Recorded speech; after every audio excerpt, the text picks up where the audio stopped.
Mateo capítulo 27, vaya conmigo a el versículo 45. La palabra del Señor dice: y desde la hora sexta hubo tinieblas sobre toda la tierra hasta la hora novena. Repito, y desde la hora sexta hubo tinieblas sobre toda la tierra hasta la hora novena. Vamos a dejar hasta allí por ahora, mis hermanos. Los padecimientos de nuestro Señor Jesucristo sobre la cruz, lo hemos dicho una y otra vez y creo que debemos siempre repetirlo, son en medida gigantescos a nuestra mente. Nuestro corazón no alcanza a comprender en su justa medida lo que está ocurriendo.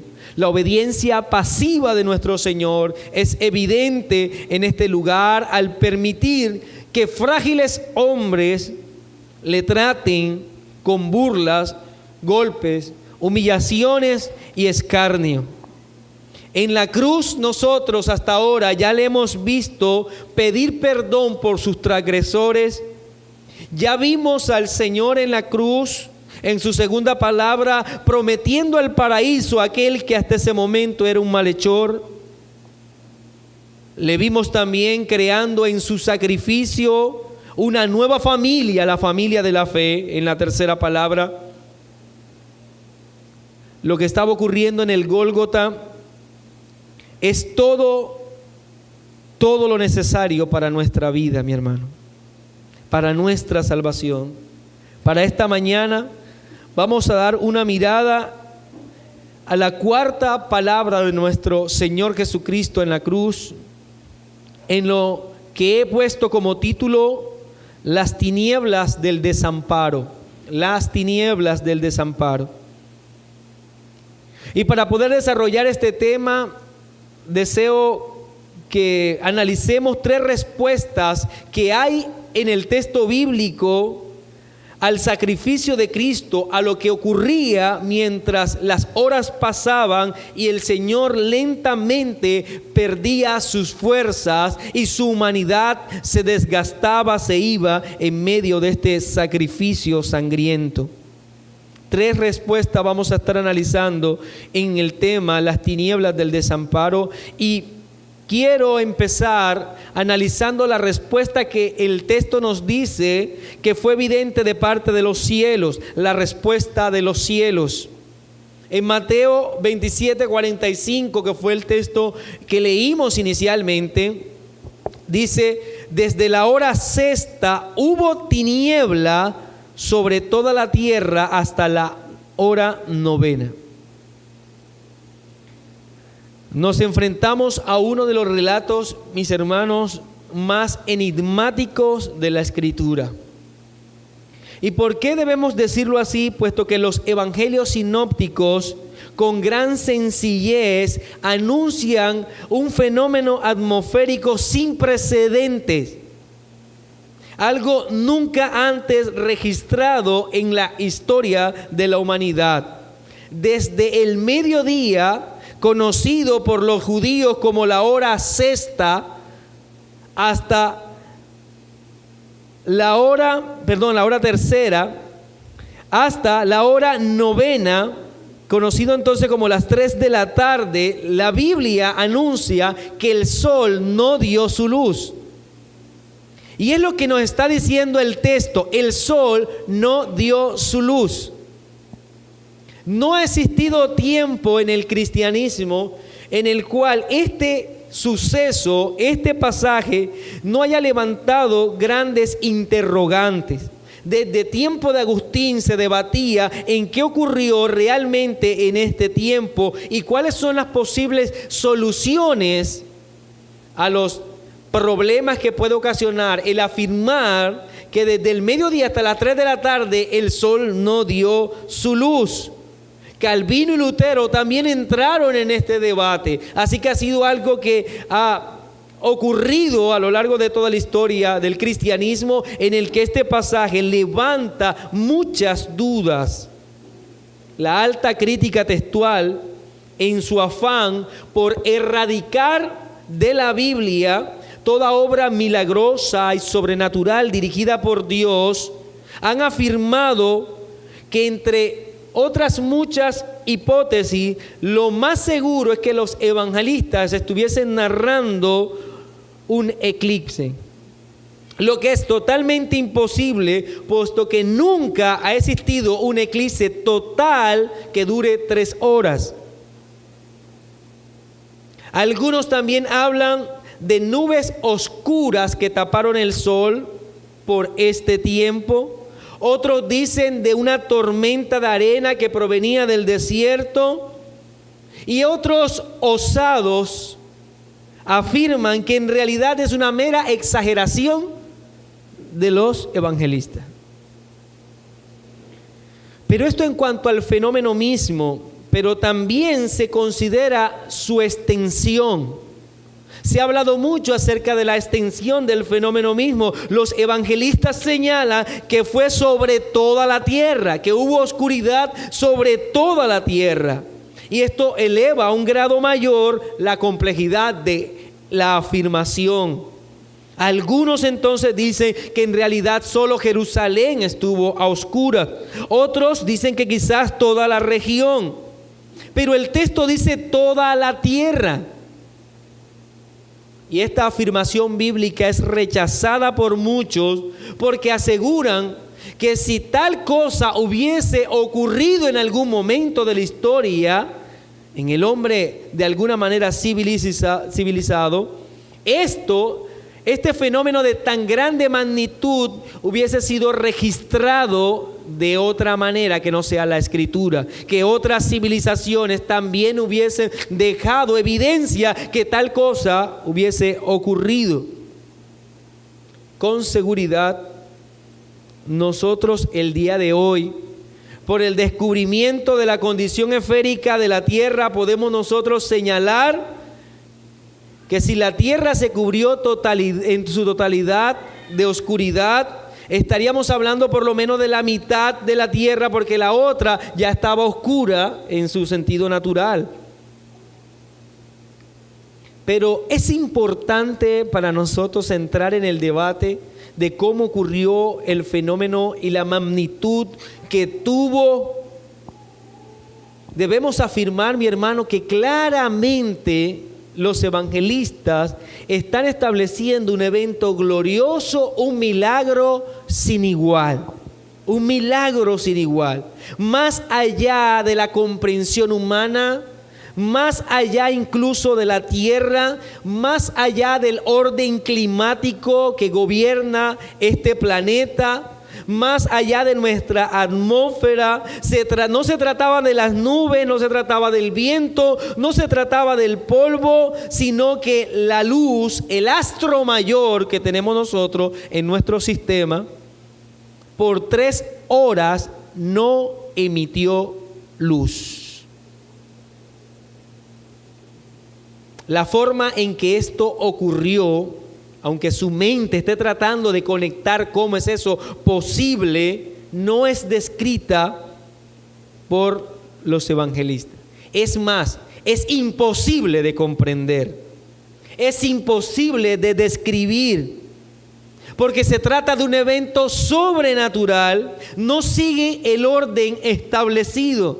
Por ende, nuestra mente no lo puede comprender, no puede hacer un reconocimiento pleno de lo que está ocurriendo.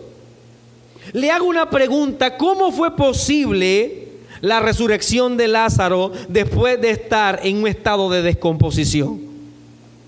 Piense usted por un momento cómo 5 panes y 2 peces pueden alimentar a más de 5,000 personas y quedar suficiente para llevar en canastas. ¿Cómo caminó Pedro sobre las aguas? ¿Cómo se abrió el mar Rojo de tal manera que el pueblo de Israel pudiese atravesar en seco? Definitivamente, si nosotros nos dedicamos a mirar este texto desde la perspectiva de un hombre que está gobernado por la ciencia y por las leyes naturales, para nosotros será imposible entenderlo. Pero si lo miramos con los ojos de la fe, si entendemos que el relato bíblico nos dice que hubo oscuridad sobre toda la tierra, no podemos sino simplemente aceptarlo de esa manera. Durante esas 3 horas, el sol, en el momento, y es la razón por la que los evangelistas lo describen, en el momento en el que el sol está en lo alto, desde el mediodía hasta las 3 de la tarde, durante ese tiempo solo había oscuridad. Dice el texto, tinieblas sobre toda la tierra. Ahora, yo creo que nuestra intención, más allá de tratar de describir el fenómeno mismo, que de paso quedaba claro que no podemos hacerlo, que nuestra mente no tiene la capacidad para de alguna manera encontrarle lógica a este asunto, debemos reconocer de la mano de quién va dirigido este fenómeno. Y para eso no podemos sino ir hasta atrás, a los profetas, en el caso de Amós, capítulo 8, versículo 9, en el que el Dios Todopoderoso dice lo siguiente: acontecerá en aquel día, dice Jehová el Señor, que haré que se ponga el sol a mediodía y cubriré de tinieblas la tierra en día claro. Ya Dios había anunciado muy bien que habría un día en el cual este momento en particular iba a ocurrir, señalándolo como el día en particular, el día en que el Señor hará esto así. Así que no hay duda que el sol no dio su luz por 3 horas. La tierra fue sumida en una completa oscuridad. Mi hermano, los cielos fueron vestidos de un luto mientras el Salvador agonizaba en una cruz. Y tenía que hacer así. Debía ser de esa manera, puesto que los cielos no podían ser indiferentes a lo que ocurría en el Gólgota, ya que los cielos a lo largo de toda la historia se han mostrado como uno de los vehículos en los que Dios ha manifestado su voluntad. Los cielos cuentan la gloria de Dios y el firmamento anuncia la obra de sus manos. Un día emite palabra a otro día, una noche a otra noche declara sabiduría. No hay lenguaje ni palabra, ni es oída su voz. Por toda la tierra salió su voz, y hasta el extremo del mundo sus palabras. En ellos puso tabernáculo para el sol. Y este, hablando del sol, como esposo sale de su tálamo, se alegra cual gigante para correr el camino. De un extremo de los cielos es su salida y su curso hasta el término de ellos, y nada hay que se esconda de su calor. ¿Sabe qué está diciendo este texto, mi hermano? Que el sol no hace su aparición por otra causa que no sea una ley divina, porque Dios le ordena al sol que lo haga. No se trata simplemente de lo que nosotros conocemos como traslación o rotación. Se trata porque Dios le ordenó al sol que lo hiciera así. La luz que brilla es porque Dios ha ordenado que debe brillar. Así que como una lámpara, a voluntad, Dios decide apagarla por 3 horas. Ahora nos es necesario recordar algo en particular que es de suma importancia para el punto que estamos tratando. Y es que, ¿qué significado tiene la oscuridad? ¿Qué comunicó Dios en cuanto a las tinieblas, en cuanto a la oscuridad para con los hombres? Puesto que Dios está dando un mensaje desde la inmensidad, está dando un mensaje ¿Qué quiere Dios dar a conocer entonces con estas tinieblas a lo largo de 3 horas? Yo le invito a que leamos algunos textos. Isaías capítulo 5, versículo 30, leo para ustedes y dice: y bramará sobre él en aquel día como bramido del mar, entonces mirará hacia la tierra y he aquí tinieblas de tribulación y en sus cielos se oscurecerá la luz. Isaías 5:30. Joel capítulo 2 versículo 31, el sol se convertirá en tinieblas y la luna en sangre antes que venga el día grande y espantoso de Jehová. Sofonías capítulo 1 versículo 14, Sofonías 1, 14 y 15. Cercano está el día de Jehová, grande de Jehová, cercano y muy próximo. Es amarga la voz del día de Jehová, gritará allí el valiente. Día de ira aquel día, día de angustia, día de aprieto, día de alboroto y de asolamiento, día de tinieblas y de oscuridad, día de nublado y de entenebrecimiento. Podría seguir citando pasajes, mi hermano, pero podemos nosotros reconocer por estos textos que cuando Dios hablaba de tinieblas, cuando Dios expresa esa oscuridad en el cosmos, hace referencia a su juicio, a la ira de Dios. La ira de Dios se ha manifestado en tinieblas. La oscuridad en muchos pasajes bíblicos se ha evidenciado como la ira divina. Lo vemos claramente como una de las plagas que azotó a Egipto. En Éxodo capítulo 10, versículos 21 y 22, Jehová dijo a Moisés: extiende tu mano hacia el cielo para que haya tinieblas sobre la tierra de Egipto, tanto que cualquiera las palpe. Y extendió Moisés su mano hacia el cielo y hubo densas tinieblas sobre toda la tierra de Egipto por 3 días. De manera que si retomamos todos estos textos bíblicos, podríamos señalar que las tinieblas hicieron siempre referencia al juicio divino.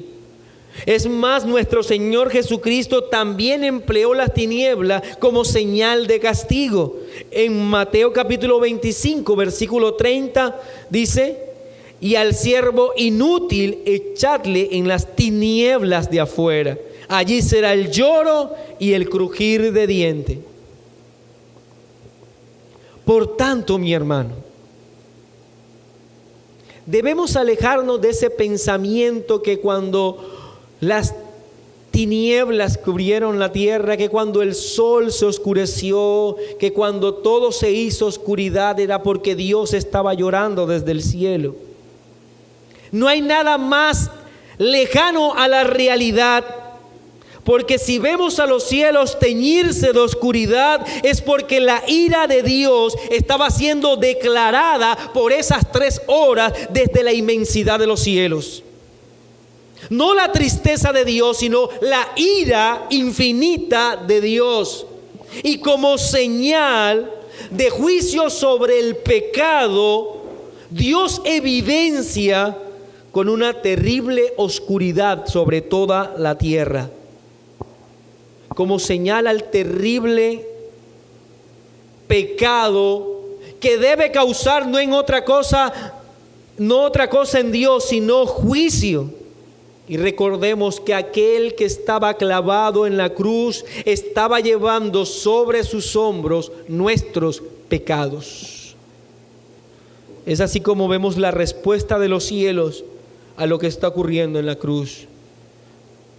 Permítame pasar al punto número 2, y es la respuesta del Sanedrín a lo que ocurre en la cruz. La respuesta del Sanedrín, como segundo punto, está en Mateo capítulo 27, versículo 46. Vamos a leer hasta el 49. Cerca de la hora 9, Jesús clamó a gran voz diciendo: Elí, Elí, lama sabactani. Esto es: Dios mío, ¿por qué me has desamparado? Algunos de los cuales estaban allí decían al oírlo: a Elías llama este. Y al instante, corriendo uno de ellos, tomó una esponja y la empapó de vinagre, y poniéndola en una caña le dio a beber. Pero los otros decían: deja, veamos si viene Elías a liberarle. Antes de entrar en detalle en la cuarta palabra de Cristo sobre la cruz, yo deseo que miremos lo que los hombres que se encontraban en ese lugar respondieron a las palabras de Cristo.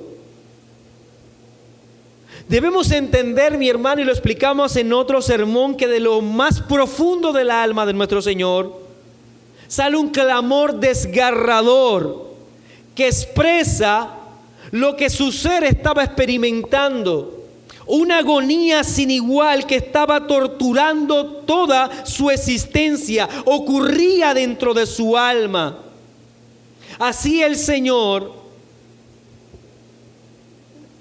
de la poca fuerza que tiene en su cuerpo, expresa, y no en forma silenciosa, puesto que el texto lo dice: Jesús clamó a gran voz, dejando ver que dentro de él había algo que estaba ocurriendo, algo que pasaba en su pecho, que lo oprimía, y que solo fue liberado en este momento en el que el Señor, en hebreo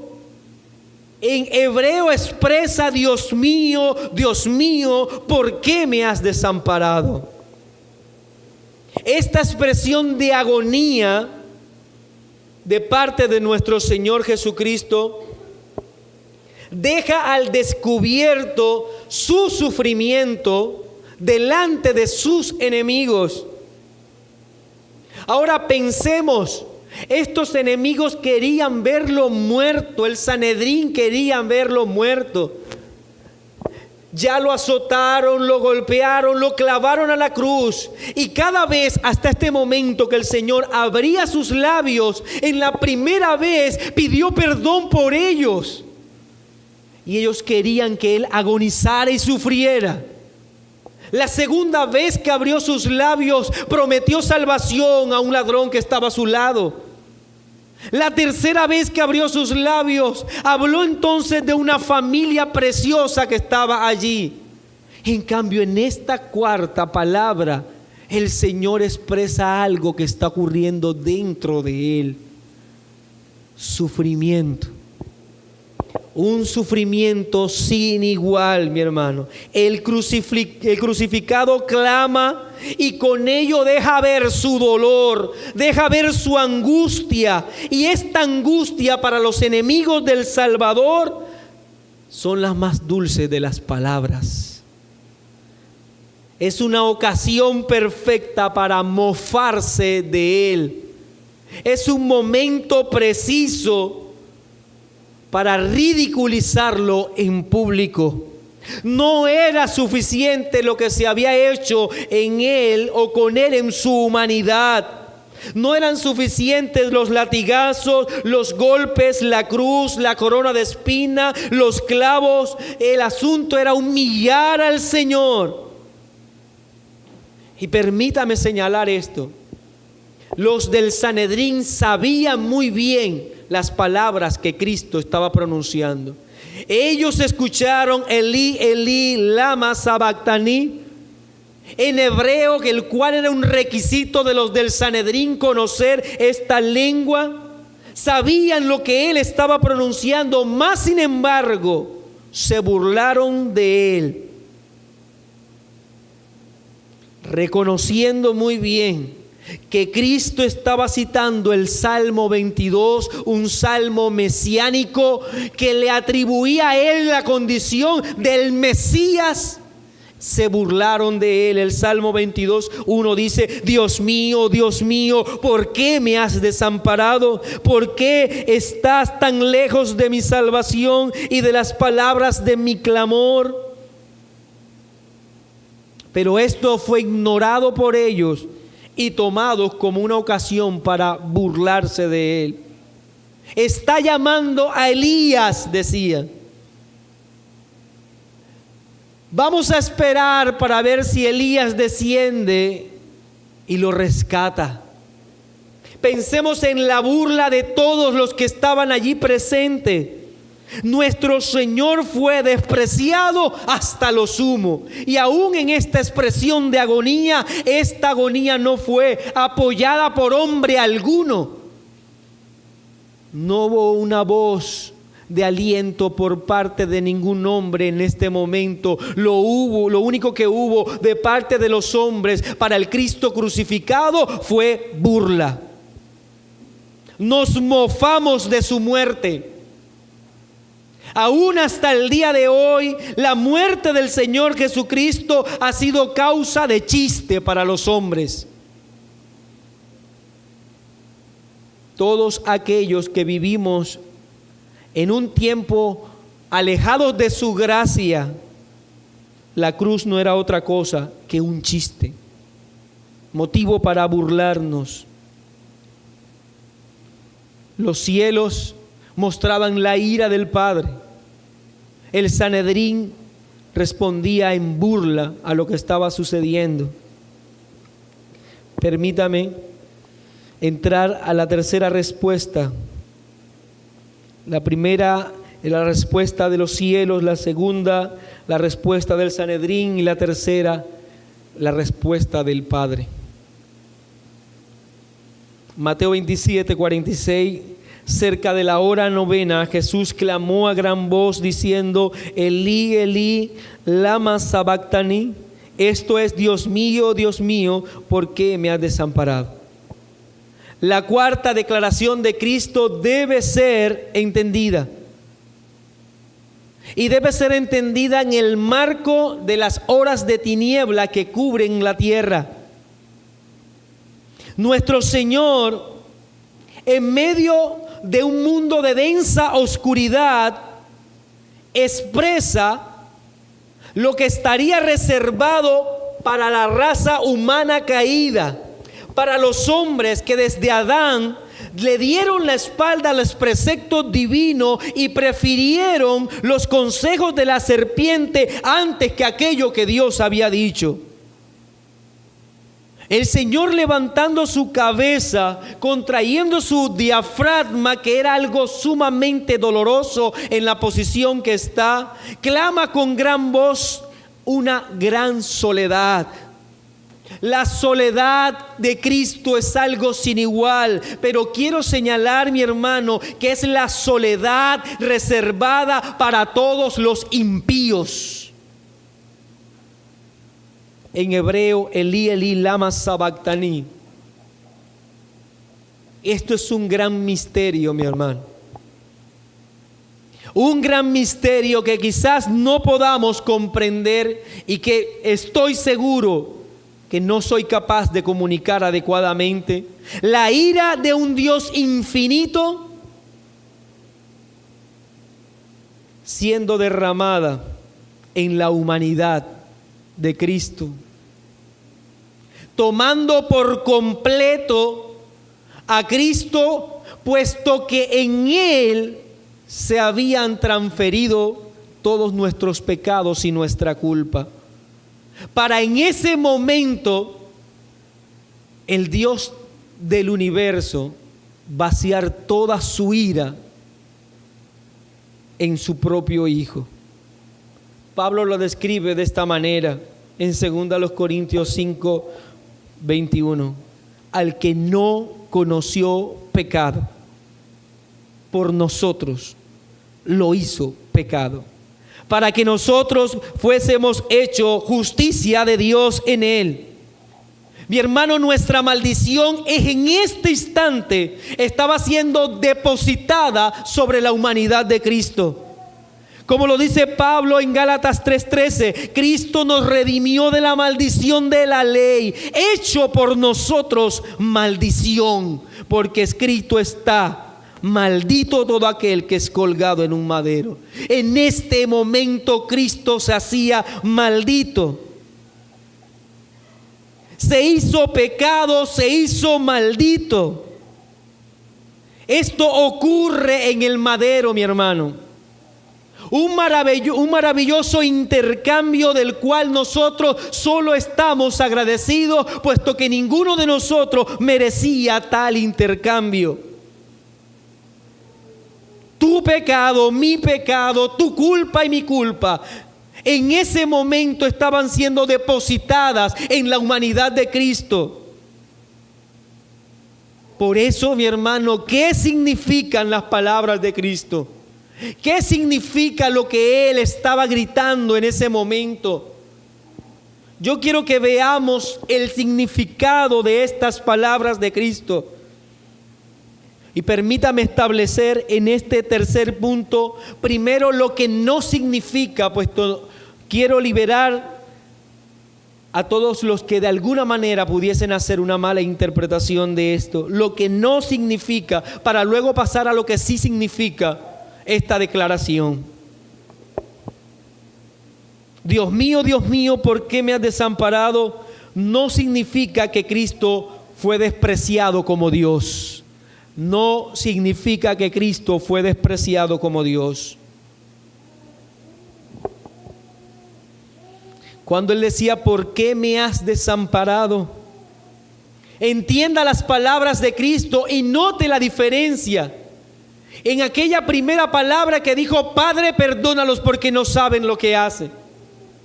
Estableciendo claramente una relación con el Padre. Y ahora no dice, Padre, ¿por qué me has desamparado? Dice, Dios mío, ¿por qué no me has desamparado? Señalando que Él en su humanidad está siendo dejado solo por Dios.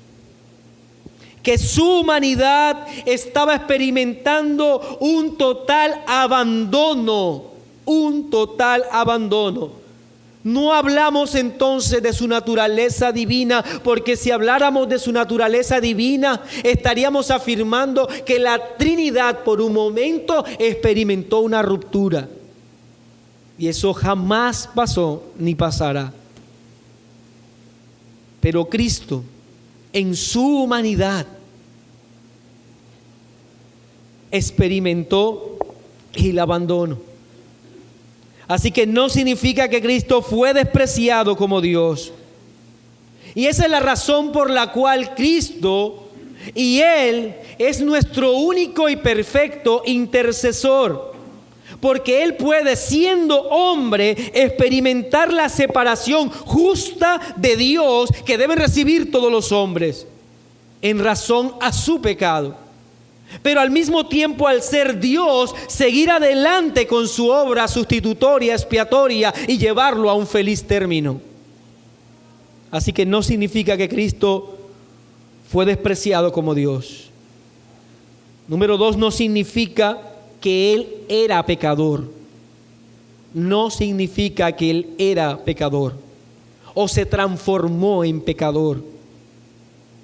Y quiero explicar esto porque es necesario, mi hermano. La imputación de pecados que vemos en la cruz guarda la misma naturaleza de la imputación de justicia. Y espero que recuerde usted un poco esto. En Romanos 3:24 dice, siendo justificados gratuitamente por su gracia mediante la redención que es en Cristo Jesús.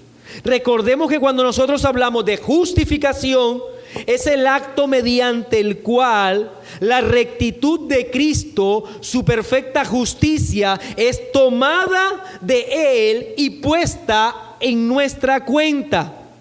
Pero eso, recordemos, cuando hablamos de justificación, es una condición legal. No hay un cambio moral en nosotros, es algo que se nos otorga. Se cambia nuestra posición legal delante de Dios. Somos justificados, no se nos hace justo, se nos declara justo. A los ojos del gran juez, debido a ese intercambio, cuando Dios ve tu humanidad, ahora ve a alguien que ha sido declarado justo, a pesar de que no lo es, porque tú y yo no somos justos.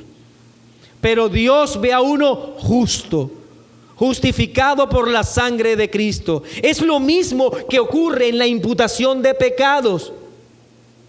Nuestros pecados son tomados de nosotros y se transfieren a Cristo, pero como sentencia judicial. Lo que quiero decir es que Cristo no experimentó nuestros pecados haciéndose Él pecador, sino dándole Él al título, otorgándole a Él ese título.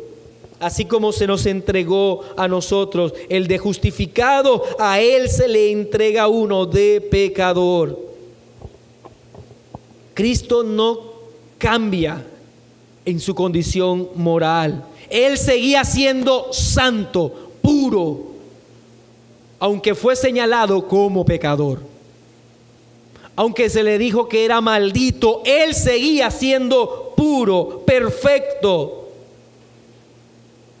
Porque también Cristo padeció una sola vez por los pecados, el justo por los injustos, para llevarnos a Dios, siendo a la verdad muerto en la carne, pero vivificado en espíritu.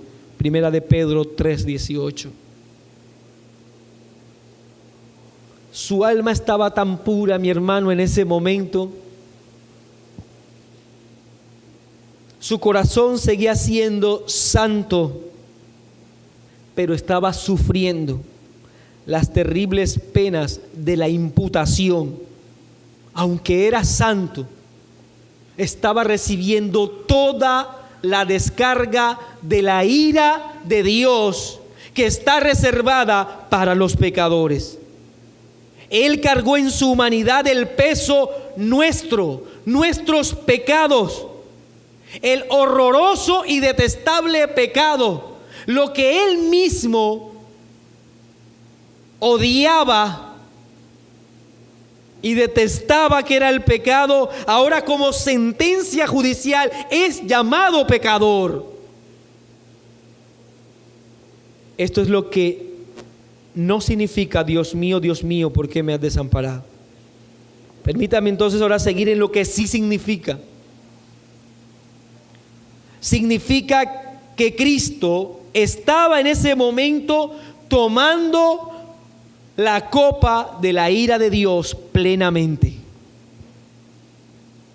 Significa que Cristo en ese momento estaba tomando la copa de la ira de Dios plenamente. Dios mío, ¿por qué me has desamparado? De este momento es donde Cristo oraba en Getsemaní. Recuerde, esto era lo que Él estaba pidiendo en Getsemaní, si era posible pasar este momento en el que la copa de la ira de Dios, el momento en el que el eterno desprecio de Dios por lo que le es contrario, por lo que es impuro, por lo que es pecado, en ese momento en el que la eterna ira de Dios se iba a derramar sin guardarse nada sobre Él. Por eso dirá el salmista en Salmo 22:1: Dios mío, ¿por qué me has desamparado? ¿Por qué está tan lejos de mi salvación y de las palabras de mi clamor? Dios mío, clamo de día y no respondes, y de noche y no hay para mí reposo. Este era el momento, mi hermano. Este era el momento en que se estaban cumpliendo las palabras de Juan el Bautista, que Él era el Cordero de Dios que quitaba el pecado del mundo y lo llevaba sobre sí mismo. Este era el momento en que nuestros pecados le eran imputados, pecados que eran ajenos a Él, y pagando con su preciosa sangre lo que demandaba la ira divina. Todos nosotros nos descarriamos como ovejas, cada cual se apartó por su camino, mas Jehová cargó en Él el pecado de todos nosotros. Isaías 53:6. Cristo está tomando la copa de la ira. Y esto, mi hermano, representaría a Cristo el dolor más grande que Él debía vivir en su humanidad. Piense por un momento la separación de Dios, la soledad absoluta de Cristo Y este momento de sufrimiento solo puede ser comparado con una cosa: lo que ocurría en la atmósfera, una total oscuridad. Cuando recordamos el jardín del Edén como sentencia divina al pecado que entró por la decisión de Adán y Eva, Adán fue expulsado del paraíso, porque Dios demandaba que el hombre pecador debía estar distante de él. La cercanía con Dios que disfrutaba Adán ya no existía porque estaba lejos. Debía estar desterrado de la gloria de Dios. La ira de Dios no es otra cosa que estar lejos de su favor y cerca de su justicia. Eso es la ira de Dios. Pero en Cristo no ocurrió nunca pecado. Él era perfecto. Recordemos, en Él se complacía el Padre. En Él se complacía el Padre. Él buscaba siempre la voluntad de Dios. Pero en estos momentos, a los ojos de la justicia, a los ojos de la ira, aquel que estaba en el madero debía ser tratado como un pecador. Debía ser tratado como uno que representaba a otros que sí eran pecadores. Como decía el príncipe de los predicadores, Charles Spurgeon, el juez justo no miraría al Señor con alegría si Él estaba tomando el lugar de los pecadores. Yo trataba de entender mientras preparaba este sermón, y yo le invito a que usted lo haga, cuán infinita debía ser la agonía de nuestro amado Salvador en ese momento, cuando jamás, y lo vimos por la escuela que tuvimos esta mañana, jamás Él estuvo desconectado de la relación con la divinidad. Jamás se separó de su amado Padre. Y ahora lo que ve es el rostro de la ira sobre Él. Una separación total. De allí que este dolor que experimenta el Señor solo puede gritar: Dios mío, ¿por qué me has desamparado? No hay consuelo en ese momento para el Señor, porque la compañía del Padre no estaba con Él. Aquello que le había dicho a los discípulos unos momentos antes, cuando dice: he aquí la hora viene, y ha venido ya, en que seréis esparcidos cada uno por su lado, y me dejaréis solo. Mas no estoy solo, dijo el Señor Jesucristo a sus discípulos, porque el Padre está conmigo. Este era el consuelo del Señor, ese era el refugio del Señor, y en ese momento fue quitado. Es dejado solo, abandonado. Y Cristo no dice: ¿por qué me has abandonado, Pedro? ¿Por qué me traicionaste, Judas? ¿Por qué me han dejado solo, discípulos? El Señor dice: Dios mío, ¿por qué me has desamparado? Porque la única relación vital para nuestra existencia, mi hermano, es esa: el favor, los ojos de misericordia de Dios sobre nosotros. Esa es la única relación vital. Y Cristo en ese momento estaba solo. ¿Qué significa: Dios mío, ¿por qué me has desamparado? Regáleme solo 5 minutos más. Significa que el infierno, en ese momento, el infierno fue traído a Cristo. El infierno fue traído a Cristo. Recordemos, mi hermano, aquello que dice 2 Tesalonicenses capítulo 1, versículo 8 y versículo 9. En llama de fuego para dar retribución a los que no conocieron a Dios ni obedecen el evangelio de nuestro Señor Jesucristo, los cuales sufrirán pena de eterna perdición. Pena de eterna perdición, excluidos de la presencia del Señor y de la gloria de su poder. Mi hermano, algo que tú y yo debemos reconocer es que cuando los hombres nacen en condición de enemistad con Dios. Y aunque es así, aunque el hombre nace en condición de enemistad con Dios, permítame decir algo, que Dios no separa, aun cuando los hombres son impíos, no separa su favor de ellos. Él hace salir el sol sobre buenos y sobre malos. Pero en el infierno no habrá favor de Dios. Lo único que habrá es la ira eterna de Dios en aborrecimiento por el pecado. Esa es la condenación.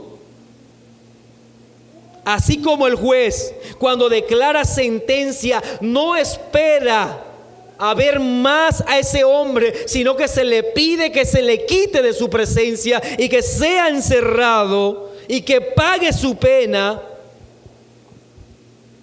En este momento Dios retira su mirada de Cristo. Dios retira su mirada y vierte su ira, su justicia en Él. Hermano, el santo experimentó aquello que no ha experimentado ni el mismo diablo. Porque el diablo todavía no ha sido castigado plenamente. Pero Cristo, con una agonía sin igual, estaba recibiendo en su humanidad lo que tú y yo deberíamos sufrir. La ira eterna que tú y yo debíamos sufrir. El infierno que estaba para ti y para mí. Por eso es que nosotros no creemos que Cristo descendió a los infiernos. El infierno fue traído a Cristo en ese momento. Él experimentó la separación total de Dios, la ira infinita de Dios en ese instante. Y sé que nuestros pensamientos no alcanzan a comprender todo esto. Una última cosa, mi hermano, la ira de Dios derramándose en ese lugar. Dios mío, ¿por qué me has desamparado? Significa que Cristo tomó nuestro lugar. Significa que Cristo tomó nuestro lugar. Ahora veamos por un momento qué es lo que está gritando Cristo. Él está gritando una pregunta: ¿por qué me has desamparado? Es una pregunta la que el Señor está gritando. ¿Podríamos nosotros darle respuesta a esa pregunta? Dios mío, ¿por qué me has desamparado? Porque déjame decirle algo. El hecho de que Cristo diga Dios mío, establece claramente su fe. Él sabe muy bien que está en las manos de su Dios. Su fe no ha menguado ni un solo momento, aunque está padeciendo. En ese instante, como el justo Job, el Señor está reconociendo: aunque Él me matare, en Él esperaré. Él está diciendo: Dios mío, ¿por qué me has desamparado? Es una pregunta que debe y se exige una respuesta. Y yo quiero, a través de este sermón, mi hermano, decirte que la respuesta la debes dar tú. Tú debes dar esa respuesta. Es una pregunta para ti. ¿Por qué fue desamparado el Señor en la cruz? ¿Por qué fue dejado solo por Dios? ¿Por qué el Señor experimentó la agonía del infierno? ¿Por qué Él estuvo solo bebiendo el vaso de la ira? Mi hermano, por ti y por mí. Esa es la respuesta. Porque Él tomó tu lugar, porque tú lo merecías, porque tú eres el único que debías estar en ese lugar. Y sin embargo, Él lo hizo por ti y por mí. Esta pregunta es necesaria, mi hermano, para que nosotros prediquemos el evangelio. Él murió en la cruz, no por él, sino por otros. Él pagó el precio de los pecados, pero no los suyos, sino de los otros. Mi hermano, ese es el evangelio. El Salmo 143:7 dice: respóndeme pronto, Jehová, porque desmaya mi espíritu. No escondas de mí tu rostro, no venga yo a ser semejante a los que descienden a la sepultura. Si tú y yo hoy podemos asegurar que el rostro del Señor no nos va a abandonar nunca, si tú hoy puedes decir con gran alegría que nada te va a separar del amor de Dios, que nada te quitará de su mano, si tú hoy en medio de este mundo lleno de pecado puedes decir que nunca estás solo, que Dios está a tu lado siempre, ¿sabe por qué es? Porque Él estuvo solo, porque Él quedó abandonado. Esa es nuestra seguridad, de que tú jamás experimentarás lo que Él experimentó, porque Él lo hizo por ti, porque Él tomó su lugar, tu lugar. Y hermano, y eso no nos debe llevar sino a humillarnos delante de la cruz, porque lo que Él estaba haciendo, lo que Él sufrió, el abandono del Padre, el abandono de Dios, es algo que estaba justamente destinado para ti. Y debemos darle gloria a Dios, porque en ese instante esa peña, esa roca fue abierta para que nosotros en esa hendidura entráramos y la gloria de la ira de Dios no nos consumiera, para que estuviésemos guardados en esa hendidura de esa roca eterna. No debemos sino darle gracias a Dios por eso, porque Él fue abierto por nosotros. Pongámonos